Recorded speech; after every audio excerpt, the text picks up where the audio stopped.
percaya Tuhan, hanya Engkau Allah yang layak kami sembah. Hanya Engkau Allah yang layak kami puji. Terima kasih Tuhan. Yesus Tuhan dan Allah kami, Engkau layak menerima pujian, hormat dan kuasa, sebab Kau telah ciptakan segalanya.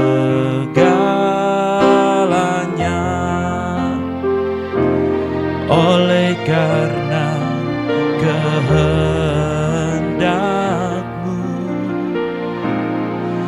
semuanya itu telah ada dan diciptakan untuk kemuliaan-Mu. Terpujilah Tuhan.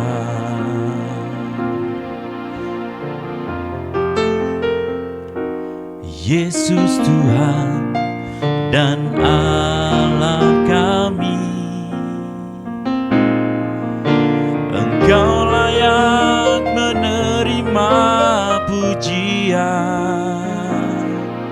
hormat dan kuasa, sebab Kau telah ciptakan segalanya. Oleh karena kehendak-Mu, semuanya itu telah ada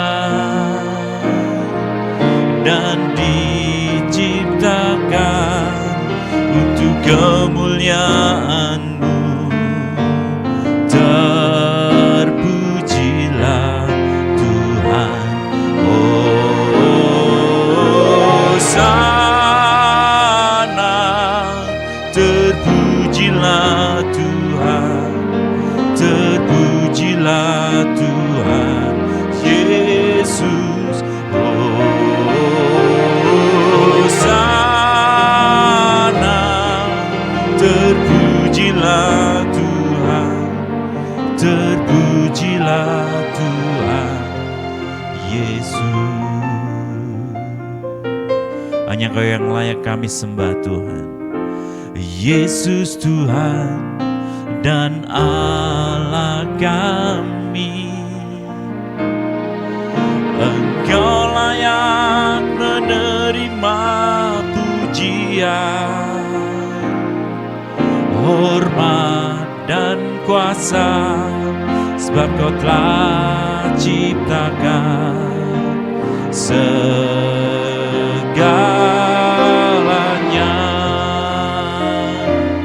Oleh karena kehendak-Mu,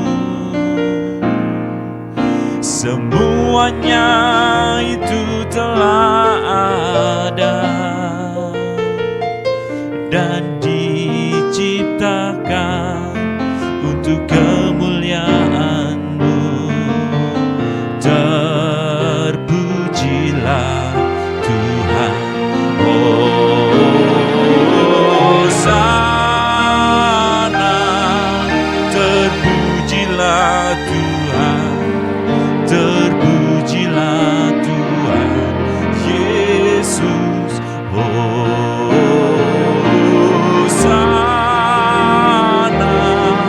terpujilah Tuhan, terpujilah Tuhan Yesus. Mari sama-sama kata Hosana, terpujilah Tuhan, terpujilah Tuhan Yesus. Hosana, terpujilah Tuhan, terpujilah Tuhan Yesus.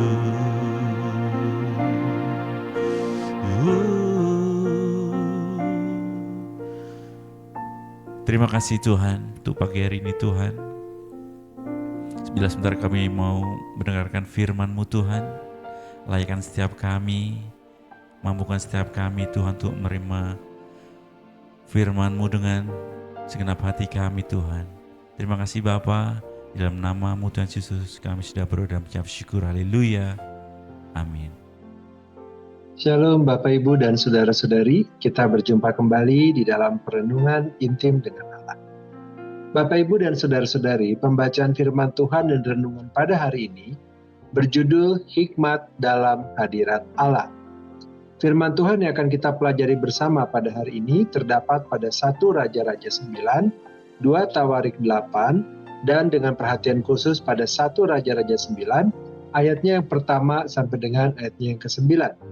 Namun demikian akan baik sekali jika kita semua, Bapak Ibu dan Saudara sekalian, juga membaca keseluruhan 1 Raja-Raja dan 2 Tawarik 8. Demikianlah firman Tuhan yang terdapat pada 1 Raja-Raja 9, ayatnya yang pertama sampai dengan ayatnya yang ke-9.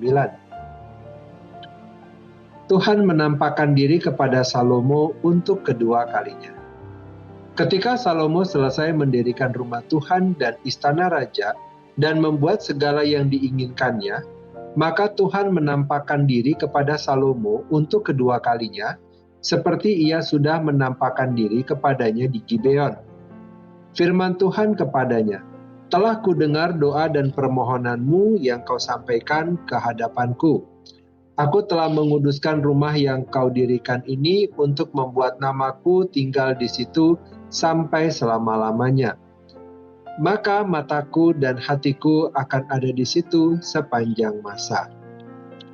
Mengenai engkau, jika engkau hidup di hadapanku sama seperti Daud ayahmu dengan tulus hati dan dengan benar dan berbuat sesuai dengan segala yang kuperintahkan kepadamu, dan jika engkau tetap mengikuti segala ketetapan dan peraturanku, maka Aku akan meneguhkan tahta kerajaanmu atas Israel untuk selama-lamanya, seperti yang telah kujanjikan kepada Daud ayahmu dengan berkata, keturunanmu takkan terputus dari tahta kerajaan Israel. Tetapi jika kamu ini dan anak-anakmu berbalik daripadaku, dan tidak berpegang pada segala perintah dan ketetapanku yang telah kuberikan kepadamu, dan pergi beribadah kepada Allah lain, dan sujud menyembah kepadanya, maka aku akan melenyapkan orang Israel dari atas tanah yang telah kuberikan kepada mereka, dan rumah yang telah kukuduskan bagi namaku itu akan kubuang dari hadapanku. Maka Israel akan menjadi kiasan dan sindiran di antara segala bangsa. Dan rumah ini akan menjadi reruntuhan, sehingga setiap orang yang lewat akan tertegun, bersuit dan berkata, apakah sebabnya Tuhan berbuat yang demikian kepada negeri ini dan kepada rumah ini? Maka orang akan berkata, sebab mereka meninggalkan Tuhan Allah mereka, yang membawa nenek moyang mereka keluar dari tanah Mesir, dan sebab mereka berpegang pada Allah lain, dan sujud menyembah kepadanya, dan beribadah kepadanya. Itulah sebabnya Tuhan mendatangkan segala malapetaka ini ke atas mereka. Bapak, Ibu, dan Saudara-saudari, kitab 1 Raja-Raja di dalam Alkitab adalah sebuah narasi yang memaparkan sejarah kerajaan Israel pada masa Raja Salomo, anak Daud. Di dalam kitab ini terdapat banyak pelajaran yang dapat dipetik tentang kebijaksanaan, keadilan, iman, dan konsekuensi atas tindakan manusia. Salah satu bagian penting dalam Alkitab ini adalah pasal 9, yang secara khusus membahas mengenai pemenuhan janji Allah terhadap Salomo dan memberikan kita wawasan tentang hikmatnya. Yang pertama, janji Allah kepada Salomo di dalam 1 Raja-Raja 9 ayat 1 sampai dengan 9. Pada awal pasal 9, Allah kembali menampakkan diri kepada Salomo dalam penglihatan setelah bait Allah selesai dibangun. Allah mengkonfirmasi janjinya kepada Salomo dan memberikan penegasan atas dukungan dan kehadirannya di tengah-tengah umat Israel. Janji ini mencakup pemeliharaan bait Allah, tetapnya tahta Salomo, dan kesinambungan dari keturunan Daud. Hal ini mengajarkan kita bahwa ketika kita hidup dalam ketaatan dan mencari Allah dengan sungguh-sungguh, Dia akan memenuhi janjinya kepada kita. Kesetiaan Allah terhadap janjinya menunjukkan kasih-Nya yang tak terbatas dan keberlanjutan rencananya bagi umat-Nya. Yang kedua, tuntunan hidup yang saleh. 1 Raja-Raja 9 ayat 4-9. Setelah menegaskan janjinya, Allah menekankan kepada Salomo tentang pentingnya hidup yang saleh dan beribadah yang benar. Allah mengingatkan Salomo untuk setia dan tidak menyimpang dari perintahnya. Allah juga menyampaikan bahwa apabila Salomo memelihara ketetapannya, kerajaannya akan terus berdiri teguh di hadapan semua bangsa. Pesan ini menjadi pengingat bagi setiap kita bahwa dalam hidup kita sebagai orang percaya, penting untuk kita tetap setia kepada ajaran Allah dan hidup dalam kebenarannya. Hidup yang saleh dan beribadah yang benar merupakan landasan yang kokoh untuk menghadapi tantangan dan menjaga hubungan kita dengan Allah. Yang ketiga, konsekuensi atas kemurtatan. 1 Raja-Raja 9, ayatnya yang ke-9 sampai dengan ayatnya yang ke-14. Mohon nanti Bapak, Ibu, dan saudara sekalian bisa membacanya juga secara mandiri. Kitab 1 Raja-Raja juga mencatat konsekuensi dari ketidaksetiaan dan kemurtatan. Setelah Allah menegaskan janji dan tuntunannya kepada Salomo, Dia juga memberitahu Salomo bahwa jika Salomo dan umat Israel berbalik darinya, maka bait Allah akan ditinggalkan dan Salomo akan kehilangan tahta kerajaannya. Ini mengajarkan kita bahwa ketidaksetiaan dan kemurtatan memiliki konsekuensi yang serius. Allah tidak dapat bertahan dalam persekutuan dengan mereka yang menjauhkan diri darinya dan memilih jalan-jalan kejahatan. Oleh karena itu kita perlu terus berusaha untuk hidup dalam ketaatan dan menjauhi dosa agar kita dapat memiliki persekutuan yang erat dengan Allah dan menghindari konsekuensi negatif yang mungkin timbul dari kesalahan kita. Oleh karena itu ya kita jangan berbuat salah. Yang keempat, pembelajaran kebijakan Salomo. Kitab 1 Raja-Raja 9 memberikan beberapa pembelajaran berharga tentang kebijaksanaan Salomo yang dapat menjadi teladan bagi kita. Yang pertama, kebijaksanaan dalam membangun bait Allah. Salomo menunjukkan kebijaksanaan yang luar biasa dalam membangun bait Allah. Dia menghormati dan menghargai tempat kudus tersebut, serta mengarahkan umat Israel untuk menyembah Allah dengan sungguh-sungguh. Kita dapat belajar dari Salomo untuk menghormati rumah Allah dan memberikan tempat yang layak baginya di dalam kehidupan kita. Yang kedua, ketaatan terhadap perintah Allah. Salomo diingatkan oleh Tuhan untuk tetap setia dan tidak menyimpang dari perintah. Ketaatan yang tulus dan konsistensi adalah suatu tuntutan yang Allah berikan kepada setiap kita sebagai umat-Nya.